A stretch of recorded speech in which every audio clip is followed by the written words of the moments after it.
Hi guys, welcome back to distance between. मैं हूं शुभम और इस टाइम मैं हूं धर्मशाला में। मेरे पीछे स्टेडियम देख के आपको तो पता चल ही गया होगा कितना खूबसूरत ये ग्राउंड है और कितना खूबसूरत धर्मशाला और मैक्लॉयडगंज है। इस वीडियो में मैं आपको दिखाऊंगा यहाँ की सारी टूरिस्ट प्लेसेस, यहाँ का टूर प्लान, यहाँ का बजट, कैसे आप यहाँ पे घूम सकते हैं, कैसे यहाँ पहुँच सकते हैं, सारी चीज़ें इस वीडियो में बताऊँगा। तो यहाँ पे जो मैं आया हूँ, आज है 8 जनवरी और यहाँ पे ये नज़ारा देखने लायक है और बर्फ़ वगैरह भी आपको इस वीडियो में बहुत सारी देखने को मिलेगी, स्नोफॉल भी देखने को मिलेगी। तो पूरी वीडियो ज़रूर देखिए और चैनल को सब्सक्राइब करना, वीडियो को लाइक और शेयर करना ना भूलिएगा। यहाँ पर आने के लिए जो बेस्ट टाइम होता है वो पूरे साल आप आ सकते हैं। वैसे विंटर के टाइम में ज़्यादा बेटर होता है और अक्टूबर टू मार्च मैं प्रेफर करता हूँ, इस टाइम में आएँ तो आपको ज़्यादा मज़ा आएगा। और साथ ही साथ आप मुझे फेसबुक और इंस्टा पे फॉलो भी करें न्यू अपडेट्स के लिए। तो आइए मेरे साथ घूमिए धर्मशाला और मैक्लॉयडगंज।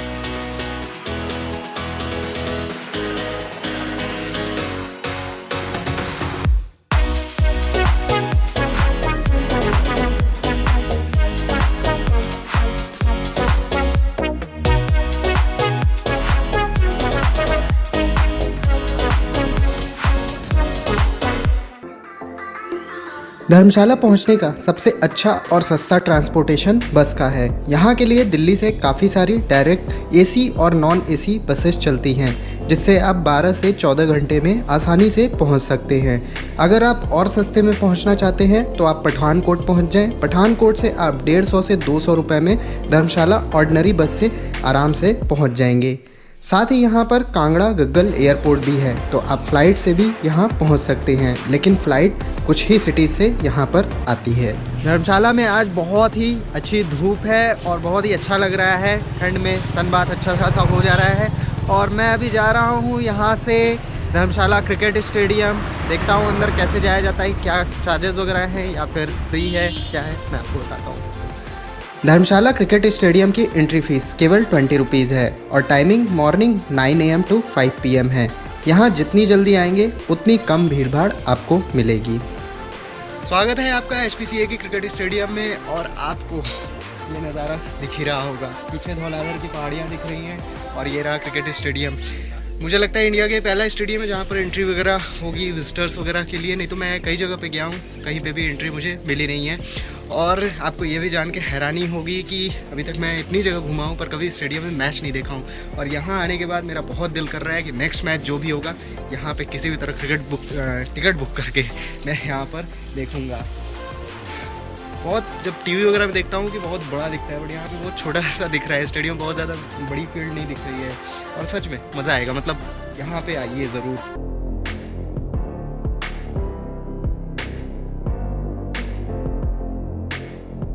धर्मशाला में मेरा होटल का रूम कैसा है मैं आपको दिखा देता हूँ। आइए मेरे रूम में।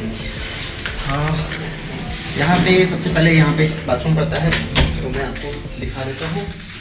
ये रहा वॉश बेसिन, इधर टॉयलेट वगैरह है और साथ ही साथ इधर शॉवर वगैरह आप ले सकते हैं। शीशा लगा हुआ है ताकि पानी इधर साइड में आए। और इसको क्लोज करता हूँ। ये आप देखोगे यहाँ पे वर्ड है, न्यूज़पेपर पढ़ा हुआ है, डेली आता है, 2 दिन से पढ़ा नहीं हूँ। इलेक्ट्रिक केटली है यहाँ पर और साथ ही साथ फ्रिज वगैरह भी दे रखी है। रूम काफ़ी स्पेशियस है, आप देख रहे होगे।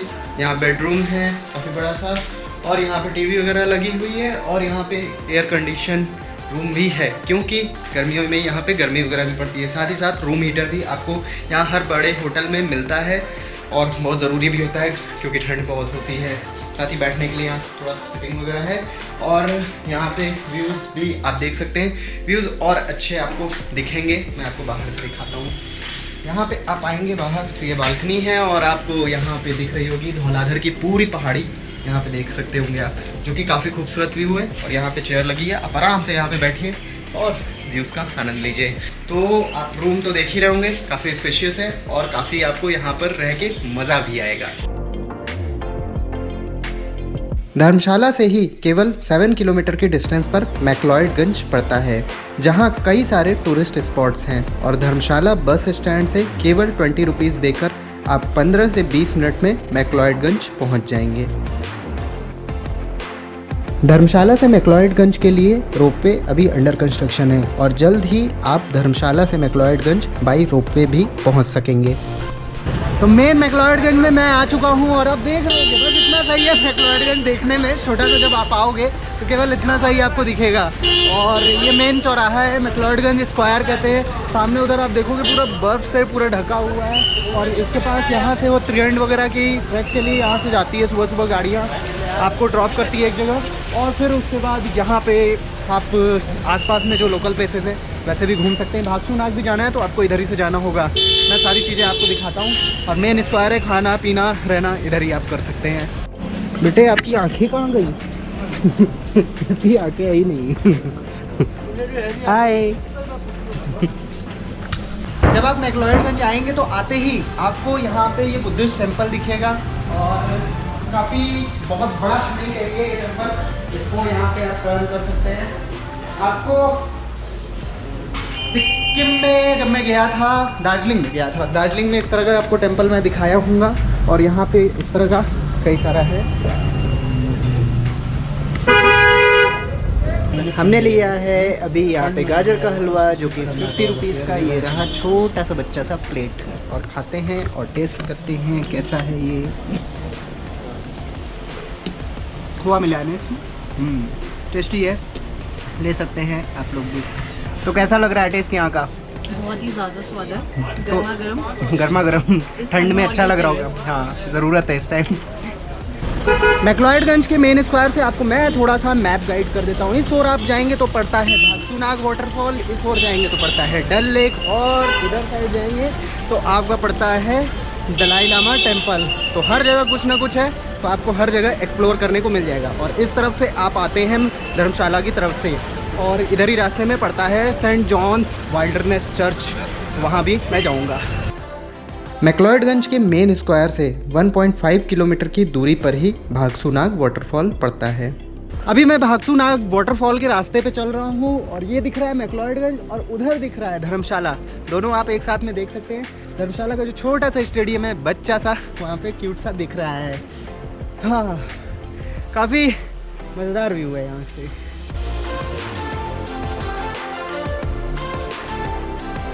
मैक्लोडगंज आप आराम से पैदल ही घूम सकते हैं क्योंकि जो भी प्लेसेस हैं वो 1 से 2 किलोमीटर की रेंज में है और आप आसानी से हर जगह जा सकते हैं।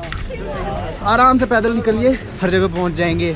और अगर कार वार से आप साइट सीन करते हुए जाते हैं तो आपका 1000 रुपये तक लगता है, तो उससे आप जा सकते हैं, पूरी प्लेसेस यहाँ की कवर कर सकते हैं। बट मैं तो आज पूरा पैदल ही कवर कर डालूँगा यहाँ की प्लेसेस। मैक्लोडगंज में हिमाचल और तिब्बत दोनों का ही कल्चर देखने को मिलेगा और यहाँ शॉपिंग के लिए काफ़ी डिफरेंट चीज़ें भी मिल जाएंगी। अब ये मेरे पीछे आप भी रास्ता पूरा देख रहे हैं और वहाँ शायद आपको वाटरफॉल ना दिख रहा हो, पर छोटा सा यहाँ से दिख रहा हो। पूरा ये रास्ता आपको लगभग आधा किलोमीटर का है, कवर करके वहाँ पर पहुँचना होगा। आज से 4-5 साल पहले मैं यहाँ पर आया था तो दूसरा ही माहौल था, अक्टूबर में आया था, अभी जनवरी है, ठंड थोड़ी बढ़ी हुई है। ये है नेचुरल स्प्रिंग ड्रिंकिंग वाटर और यहाँ से आप ठंडा भी रख सकते हैं बॉटल को, कोई फ्रिज की ज़रूरत नहीं है। 5 साल पहले मैं यहाँ पर आया था तो ये जो आप कह सकते हैं चलने के लिए जो रास्ता बना हुआ है इस तरह से नहीं था, कंक्रीट थे पूरे इसके, बट ये बन गया है। पहले से काफ़ी चढ़ाई है, थोड़ा आपको चढ़ के ऊपर ही जाना पड़ेगा। भागसू नाग वाटरफॉल चढ़ते चढ़ते मेरी पसीने निकल गए हैं और जैकेट भी अब उतर रहा है क्योंकि गर्मी काफ़ी लग रही है। उतारते हैं क्योंकि ठंडे ठंडे का भी एहसास थोड़ा सा मिल जाएगा इस तरह से। भागसू नाग वाटरफॉल सामने दिख रहा है वैसे, वो आप देखो।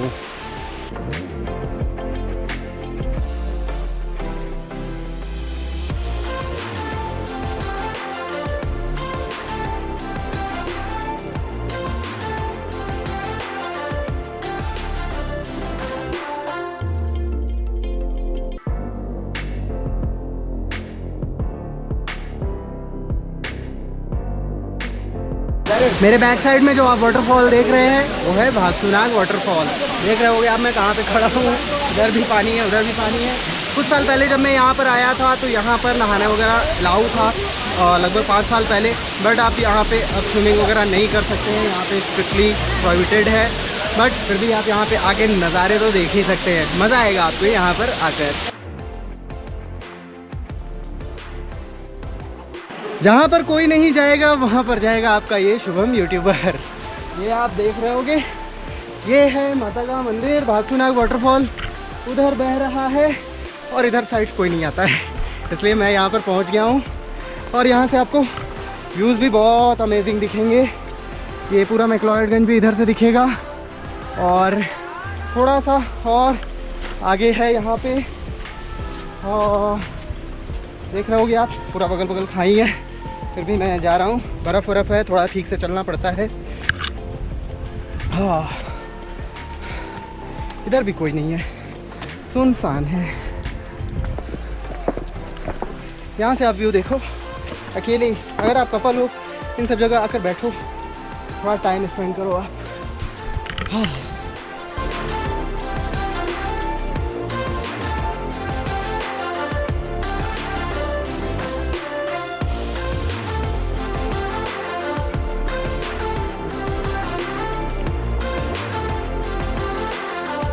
मैक्लोडगंज की एक बहुत ही पॉपुलर प्लेस है भागसूनाग वाटरफॉल। हालांकि ये है भागसूनाग टेम्पल, वाटरफॉल जो है वो और आगे है। ये आप देख सकते हैं, ये टेम्पल ऊपर जो दिख रहा है आपको वो टेम्पल है, और यहाँ पे छोटा सा ताल बना हुआ है, यहाँ पे आप बैठ सकते हैं, थोड़ी देर टाइम स्पेंड कर सकते हैं, अच्छा लगेगा आपको। ये है हमारा टॉमी। हम लोग को अभी तक कोई असली ओरिजिनल डॉग नहीं मिला है, तो हम इसी से काम चला रहे हैं। बेल्ट इसके भी लगा है, इससे पता चलता है ये पालतू है, काटना मत। भागसूनाग वाटरफॉल के बाद मैं यहाँ के फेमस दलाई लामा टेम्पल गया।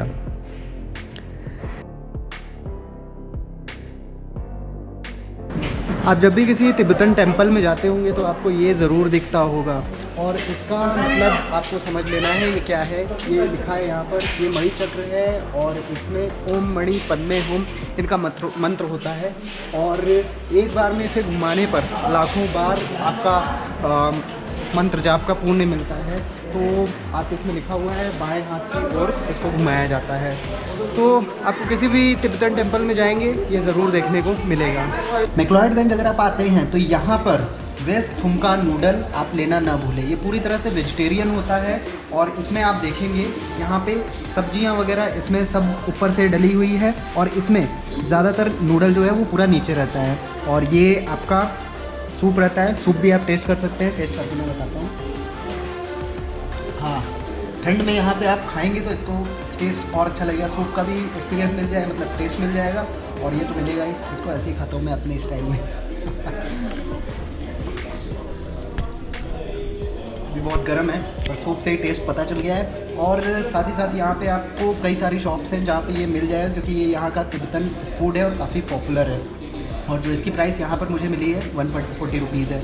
और भी जगह जाएंगे अलग अलग प्राइसेस हैं, बट सब जगह टेस्ट आपको अच्छा मिल जाएगा, क्योंकि ये यहाँ का लोकल फूड है।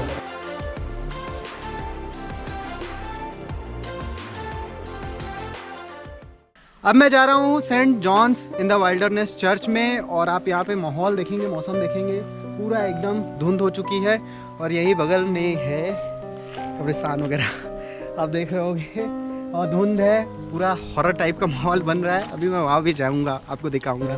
हालांकि अभी पहले चर्च चलते हैं। और ये रहा church of Saint John's in the wilderness, और ये मेरी फेवरेट प्लेस है। लास्ट टाइम जब मैं आया था तो भी मुझे काफ़ी पसंद आई थी ये प्लेस, क्योंकि सच में वाइल्डरनेस होती है पूरी एकदम, और काफ़ी ज़्यादा धुंध है। मैं आपको दिखाता हूँ अभी आगे थोड़ा सा बढ़ के जल्दी से। चर्च इसीलिए दिख भी नहीं पा रहा है, हाँ, बट आपको मैं दिखाता हूँ। यहाँ पे अभी चर्च बंद हो गया है अंदर से, अंदर भी लाइट्स वगैरह नहीं होती हैं। जब लास्ट टाइम मैं यहाँ पे आया था तो यहाँ पे भी लाइट्स वगैरह नहीं थी। और ये रहा वो चर्च आपके सामने, है ना ज़बरदस्त।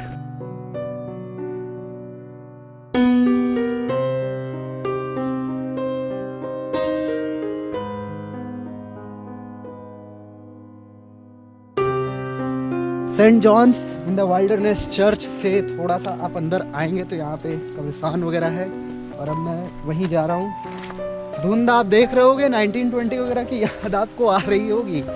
शाम का 5 बज रहा है और इनका भी उठने का टाइम हो रहा होगा। चलते हैं।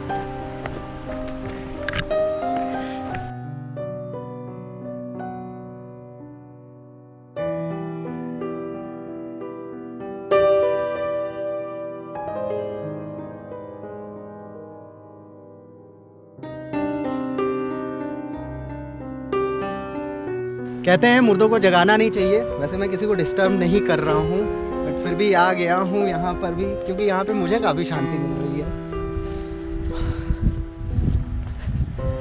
आप कहोगे कौन कौन सी जगह पे पहुँच जाता हूँ मैं, पर ठीक है ना यार,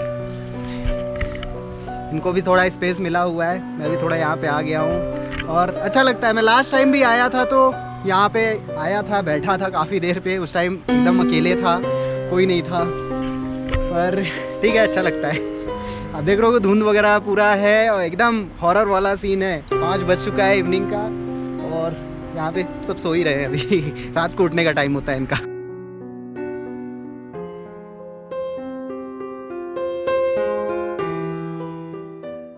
मैक्लोडगंज को मिनी तिब्बत के नाम से भी जाना जाता है और यहाँ काफ़ी सारे बुद्धिस्ट रहते हैं।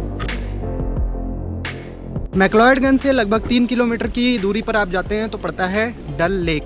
ये वो कश्मीर वाला डल लेक नहीं है, ये मैक्लोडगंज में भी एक छोटा सा पड़ता है। तो अभी वहीं पे मैं जा रहा हूँ, पैदल ही चल पड़ा हूँ, 3 किलोमीटर है, 1 घंटे में पहुँच जाऊँगा और थोड़ा व्यूज़ वगैरह भी अच्छे से देख लूँगा। और ये है मेरे बैक साइड में डल लेक और पूरी तरह से धुंध ही धुंध है यहाँ पे। लास्ट टाइम मैं जब यहाँ पर आया था लगभग 4 से 5 साल पहले, तो धूप वगैरह में अक्टूबर के टाइम में आया था, तो यहाँ पे जो धुंध आपको दिख रही है इसके पूरे बैक साइड में देवदार के पूरे पेड़ लगे हुए हैं, अच्छे खासे फोटो में आप देख सकते हैं। और यहाँ पे लेक है, इसमें अभी बोटिंग वगैरह तो चल नहीं रही है, मैं लास्ट टाइम आया था तो चल रही है, अभी तो कुछ नहीं दिख रहा है, बट यहाँ पे भी आ सकते हैं। बहुत ज़्यादा मैं नहीं कहूँगा खास प्लेस है, पर ठीक है, घूमने आ रहे हैं तो मैक्लोडगंज में यहाँ पे भी कवर ही कर ले, बहुत ज़्यादा दूर भी नहीं है मेन मैक्लोडगंज स्क्वायर से। मैं अभी आया हूँ, यहाँ पेस्ट्री की शॉप कई सारी हैं, बट आपको याक का जो पेस्ट्री होता है ना, वो हर जगह नहीं मिलता है। मैं अभी मैक्लोडगंज में इनकी शॉप का नाम पूछ लेता हूँ कौन सा है। थोड़ा सा आप आगे आएंगे टेम्पल से तो Tibet quality bakery, Tibet quality bakery, यहाँ पे आएंगे तो आपको मिल जाएगा। और क्या नाम है आपका? चिंटू शुंडुम चिंटू टुंडुम चिंटू। हाँ, तो इन्हीं के आपको याद का मिलेगा पेस्ट्री, बहुत कम जगह मिलता है। हाँ, तो अभी मैं ये केक ले रहा हूँ, हॉट है। आप लोग ठंडे खाते होंगे, पर मैंने इसको हॉट करा दिया, बढ़िया से गर्म हो गया तो अलग टेस्ट लगेगा। थोड़ा सा कोकोनट वगैरह भी इसमें मिला हुआ है और इसकी जो प्राइस है वो है 70 रुपीज़ का। बढ़िया है, आपका पेट थोड़ा अच्छे से पूजा हो जाएगी।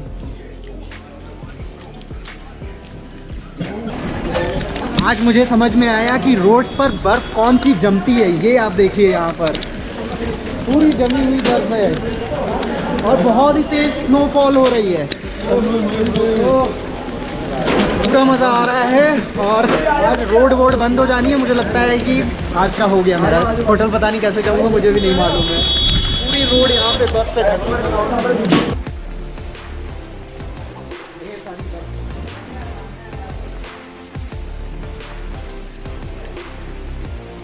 तो ये है मैक्लोडगंज का मेन स्क्वायर और यहाँ पे स्नोफॉल जारी है बहुत तेज। पूरा आप रोड देख रहे होंगे, पूरी तरह से यहाँ पे बर्फ़ बिछ चुकी है। हम लोग को जाना है अभी धर्मशाला के लिए और यहाँ से लगभग 7-8 किलोमीटर दूर पड़ता है, पर देखते हूँ कैसे मैनेज कर पाता हूँ, नहीं तो पैदल ही जाना पड़ेगा। पूरी सही बात है, बिल्कुल सही बात है। पूरी तरह से ढक चुकी है बर्फ़ से यहाँ पे हर रोड।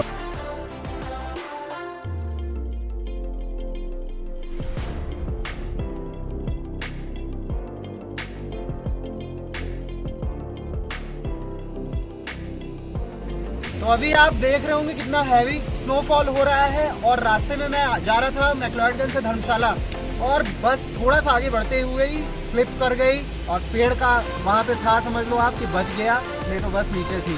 और अभी मैं उसके बाद रास्ते में लिफ्ट ले सकता था, बट मैंने बिल्कुल भी रिस्क नहीं लिया। मैंने सोचा 8 से 10 किलोमीटर पैदल चल लूँगा, बट गाड़ी से नहीं जाऊँगा क्योंकि बिल्कुल भी रिस्क नहीं लूँगा।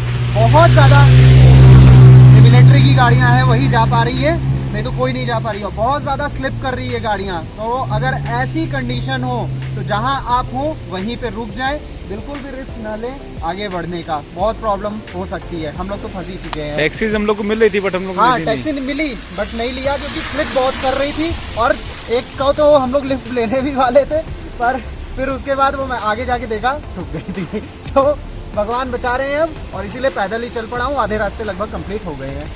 HPCA के क्रिकेट स्टेडियम से थोड़ा सा आगे ही मेन रोड पर पड़ता है वॉर मेमोरियल युद्ध संग्रहालय। और ये आप देख रहे होंगे पूरा यहाँ पे भारत का मैप वगैरह बना हुआ है, सामने मेमोरियल बना हुआ है और यहाँ के एंट्री टिकट केवल 10 रुपये है। आप देख रहे होंगे, अच्छा लगेगा यहाँ पर आके, काफ़ी अच्छा बना हुआ है, थोड़ा टाइम यहाँ पे भी स्पेंड कर सकते हैं आप।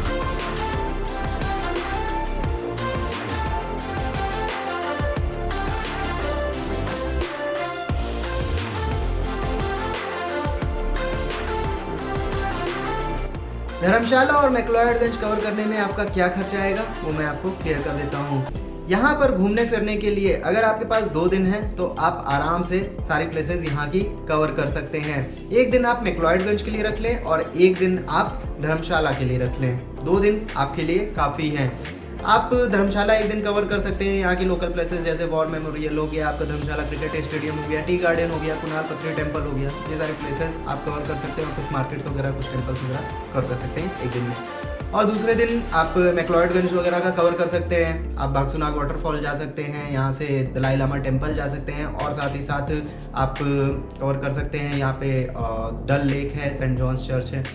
ये सारी प्लेसेस आप एक दिन में कवर कर लें और मैक्लोडगंज के कुछ फूड टेस्ट कर लें और मार्केट वगैरह घूम लें। इतना ही आपके पास अगर 2 दिन का टाइम है आराम से कवर हो सकता है। अब इसके बाद आपका क्या खर्चा घूमने फिरने में आएगा वो मैं बता देता हूँ।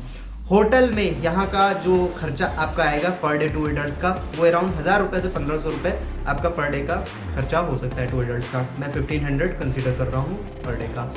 मील्स का आपका 500 रुपीज़ पर डे पर पर्सन का खर्चा आएगा और ट्रांसपोर्टेशन का आपका खर्चा यहाँ पे आएगा लगभग 2000 रुपये, लगभग 1100 रुपये का खर्चा आता है। आप अगर यहाँ की मैक्लोडगंज की ट्रिप करते हैं, कार से आपकी ट्रिप हो जाती है ऑल्टो वगैरह से, और अगर धर्मशाला की आपको ट्रिप करनी है तो लगभग 650-700 रुपये लगता है। मतलब टोटल आप 2000 रुपये कंसिडर कर लें। 2000 रुपये में आप आराम से 4 लोग बैठे चाहे 2 लोग बैठे कार में, आपकी शेयरिंग हो जाएगी और सेविंग भी हो जाएगी। तो 2000 रुपये में आप धर्मशाला और मैक्लोडगंज कवर कर सकते हैं कार से। तो पर पर्सन कॉस्ट क्या आ जाएगा वो मैं आपको बता देता हूँ। यहाँ पे होटल का आपका मैं 2 दिन का जो खर्चा कंसिडर कर रहा हूँ एक बंदे पे वो आएगा 1500 रुपीज़ का। मील्स का आपका 1000 रुपीज़ आपका पर पर्सन का 2 दिन का, और ट्रांसपोर्टेशन का आपका अगर 4 लोग बैठते हैं तब तो 500 रुपये ही एक बंदे पे आएगा। अगर 2 लोग बैठते हैं, मैं 2 कंसिडर कर रहा हूँ, तो 1000 रुपये का खर्चा आएगा। तो इसका ट्रांसपोर्टेशन का जो खर्चा भी है और भी अदर साइड सीन की जगहों का वो मैंने डिस्क्रिप्शन बॉक्स में फ़ोटो दे रखी है, उसको आप देख ले, डाउनलोड कर ले इमेज, आपको पता चल जाएगा क्या क्या खर्चे साइड सीन के लगते हैं। तो टोटल इसका 3500 रुपये का खर्चा आ रहा है टोटल। आप ये सारी प्लेसेस कवर करते हैं तो बहुत सस्ता है और बहुत आराम से आप कार से सारी प्लेसेस कवर कर सकते हैं। अगर और सेव करना चाहते हैं, यहाँ से 20 रुपये दे मैक्लोडगंज पहुँच जाए। मैक्लोडगंज की बस जाती है धर्मशाला बस स्टैंड से, केवल 20 रुपये लगता है। मैक्लोडगंज अगर 7-8 किलोमीटर आप पैदल चल सकते हैं, थोड़ा अंदर अंदर पैदल घूमना चाहते हैं आराम से, बहुत छोटी जगह है तो सारा वहाँ पे आप लोकल ऐसे ही कवर कर सकते हैं सस्ते में। मतलब कोई भी खर्चा नहीं हो, 20 रुपये दे के वापस धर्मशाला आ जाए, यहाँ पे स्टे करें। 40 रुपये का खर्चा आएगा, आप पूरी प्लेसेस वहाँ पे कवर कर लेंगे। बट ये कंफर्ट जोन में रहें, फैमिली के साथ रहें और फ्रेंड्स के साथ रहें और थोड़ा आराम से करना चाहते हैं तो आप कार वगैरह कर लें, आपके लिए ईजी होगा। तो बस इतना ही खर्चा आपका 3500 रुपये आना है। और त्रिहंड की ट्रैक अभी मैंने नहीं की क्योंकि त्रिहंड हिल अभी क्लोज़ है, वहाँ पे बर्फ़ वगैरह बहुत ज़्यादा हो गई है तो इसलिए क्लोज़ हो रखा है। और विंटर के टाइम में आप यहाँ पे आएंगे तो बर्फ़ वगैरह भी मिलेगी आपको। तो इसके बाद भी कोई क्वेश्चन, कोई क्वेरी हो तो ज़रूर पूछ ले। मेक श्योर नेचर को क्लीन और ग्रीन रखें। चैनल को सब्सक्राइब करना, वीडियो को लाइक और शेयर करना न भूलें। आप मुझे फेसबुक और इंस्टा पे भी रेगुलर अपडेट्स के लिए फॉलो करें। तो आज के लिए इतनी इन्फॉर्मेशन थी। Thank you friends.